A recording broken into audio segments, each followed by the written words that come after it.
Number 8. Sergey Grigoriev. Russian hunter Sergey Grigoriev had raised a brown bear named Vorochin, or Grumbler, since it was a cub at the suburban plot of land he owned in Ozersk, Chelyabinsk region. Many of those who knew 41-year-old Grigoriev had reportedly told him how dangerous and irresponsible it was to treat the dangerous predator as if it was his pet. Friends and family pleaded with the hunter to get rid of Vorochin after the bear had attacked him in the past, but the hunter wouldn't give him up. Then in December of 2018, relatives went to check up on Grigoriev after he'd been out of contact for a prolonged period of time. He'd last shared tea with a neighbor who subsequently hadn't seen or heard from him anymore. The hunter's relatives went to his property and found the bear wandering freely around the plot and behaving aggressively. A dog that was with the family attacked it, giving them enough time to escape in their car. Vorochin killed the dog within seconds. The authorities were called to the scene and upon their arrival fatally shot the bear. Upon examining the surroundings, they discovered that Vorochin's cage door was open and determined that he had escaped. They found the remains of a dog owned by Grigoriev, which had been killed and eaten by the animal. The authorities eventually came upon the skeletal remains of the hunter himself, who had been gnawed to the bone by Vorochin. Number 7. Aril. An Indonesian teenager, only identified as Aril, took out his pet king cobra in an attempt to take photos with it and post them to his social media in December of 2017. Reports from those who knew Aril suggested that he'd engaged in similarly irresponsible behavior with the snake in the past, even though it hadn't been defanged and was fully capable of delivering its highly potent venom. On December the 11th, a photo that Aril had uploaded to WhatsApp at 9:50 local time was captioned, "Why not smile a little?" It showed the cobra with its hood spread, indicating it was about to strike. Less than 5 minutes later, Aril posted a second photo showing his bloody forearm after the exotic pet had bitten him and described it as between life and death. The teenager tied a shoelace around his forearm to prevent the venom from spreading to the rest of his body and pleaded with his friends to take him to the hospital. Aril was eventually rushed to the emergency room, but treatment failed in preventing his condition from further deteriorating, and he was pronounced dead that same day. Number 6. Justin Minor. In March of 2022, South Carolina woman Kayleen Waltman suffered devastating injuries after she was attacked by 3 dogs in Abbeville County. The 38-year-old had been walking home from her boyfriend's house in Honea Path, roughly 80 miles from Columbia. 2 pit bulls and a German shepherd charged the woman and began mauling her. They bit on the head with such force that the skin was torn off, exposing her skull. They ripped all the flesh from her arms along with chunks from other body parts. Local farmer Avery Presley, whom had reportedly fended off the same dogs weeks earlier, intervened as Waltman, who had become unconscious, was being eaten alive by them. Presley fired a gun into the air, scaring away 2 of the animals, and then kicked the remaining one, effectively putting an end to the attack. In the aftermath, according to Waltman's sister, her organs started shutting down, and she died 3 times in the ambulance, helicopter, and on the operating table, but ultimately survived the attack. The mauling had miraculously left her without brain damage, but did result in Waltman losing her arms as well as her colon and voice box. Her life-changing injuries required over a dozen surgeries, including skin grafts and close to 200 staples on her head. According to updates from early May of 2022, a GoFundMe in Waltman's name had raised approximately $240,000 of its $300,000 goal. The dog's owner, 36-year-old Justin Minor, had allegedly once claimed that they'd gotten a taste for blood after slaughtering his chickens. In April, the man was released on a $15,000 bond, as his case would be sent to a grand jury. Waltman's sister described dog attack laws in South Carolina as being very lenient. For not properly securing his dangerous pets, Minor faced a penalty of $5,000 or a sentence of 3 years in prison. Number 5. Shirley Farms. Law enforcement in Obion County, Tennessee, responded to a call about a rampaging camel in March of 2022.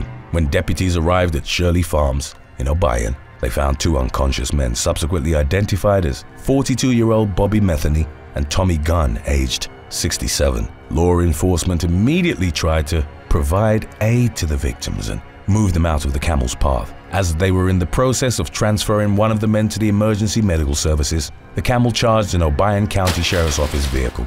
Deputies then decided to put it down, as they deemed it presented a threat to everyone at the scene. In spite of paramedics' attempts to revive them, Matheny and Gunn succumbed to their injuries. The authorities launched an investigation to determine the circumstances under which the attack had occurred and to determine the extent of their owner's culpability. According to News Channel 5 Nashville, Matheny and Gunn had been assisting in recapturing the camel after it had escaped its pen but were cornered by it and fatally stomped to the ground. The petting zoo to which the animal belonged had previously been cited by the U.S. Department of Agriculture for various safety concerns. A 2018 report found that there were no barriers separating the animals, which included camels, llamas, kangaroos, alpacas, and a zebra, from members of the public. Visitors were also reportedly feeding and interacting with the animals only in the presence of a cashier who didn't have a direct line of sight to them. In 2019, the USDA found that the only source of water that the animals had was a shallow, muddy creek that traversed their enclosure.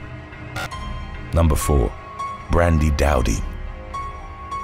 Alabama public health employee Jacqueline Summer Beard, aged 58, was investigating a dog attack at a home along Route 11 in April of 2022. Subsequent reports indicated that Beard was in the process of contacting the owner when she was attacked by a pack consisting of the exact same dogs she'd been sent to investigate. The incident initially went unnoticed and the authorities were called to the area following reports of a suspicious vehicle on Crumpton Road outside of Red Bay. According to a Facebook post by the Franklin County Sheriff's Office, other residents were attacked by the dogs and one of them suffered minor injuries after deputies had already arrived at the scene. The post revealed that some of the aggressive pets had to be put down immediately. Then, as law enforcement began investigating the suspicious vehicle, they came upon Beard's body and it was evident that she'd been mauled to death. The dog's owner, 39-year-old Brandy Lee Dowdy, was taken into custody and charged with manslaughter. The authorities reported that the victim of the attack that Beard had initially been sent to investigate was still hospitalized in Mississippi at the time of the public health employee's death. Number 3. Sadie Total.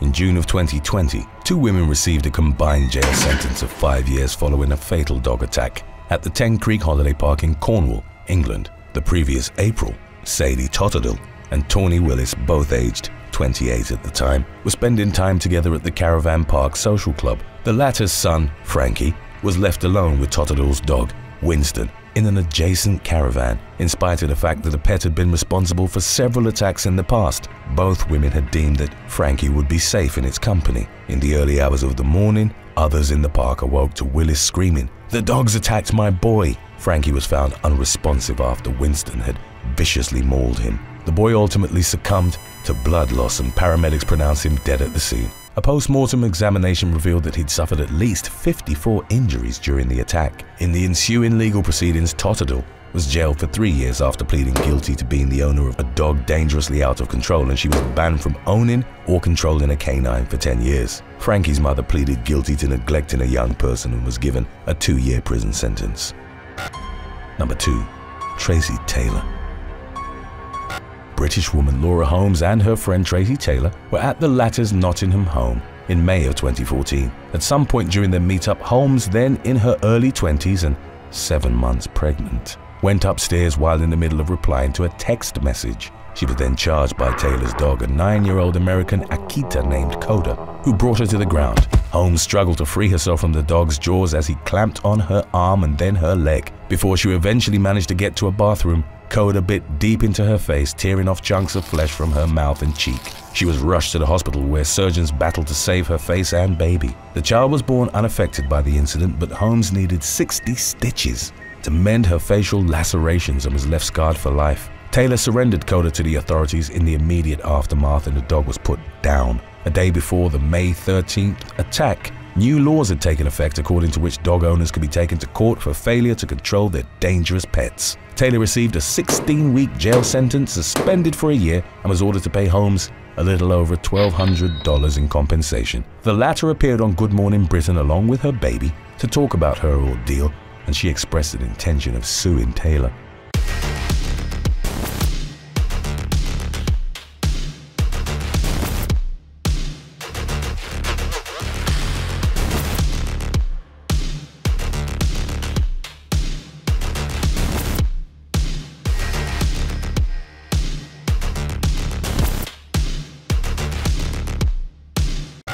Number 1. Kim Carlton.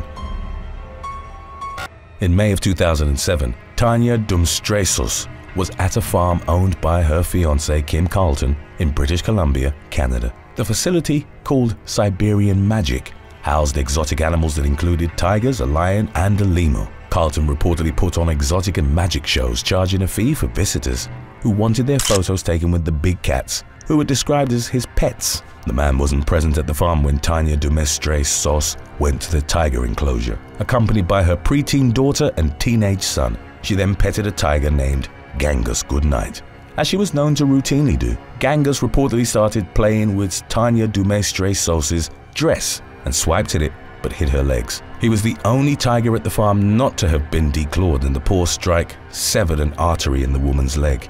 In the aftermath, as she was rapidly losing blood, Dumstresos called Carlton on his cell phone, and the two were able to say that they loved each other. Paramedics arrived at the farm and rushed her to a hospital, but the woman couldn't be revived. An investigator for the Society for the Prevention of Cruelty to Animals subsequently described Carlton's farm as a public safety catastrophe. The incident set into motion legislation that made it illegal to own certain exotic animals without a permit. In an ironic twist, Carlton became the first person to be convicted on the new legislation 3 years later, when he was fined $500 for lion cub possession. As reported by CTV News, the authorities were baffled that he'd continued owning dangerous exotic animals, considering his fiancée's tragic death. Thanks for watching. Given enough prep time, would you rather try domesticating a tiger or living with a wolf pack? Let us know in the comments section below.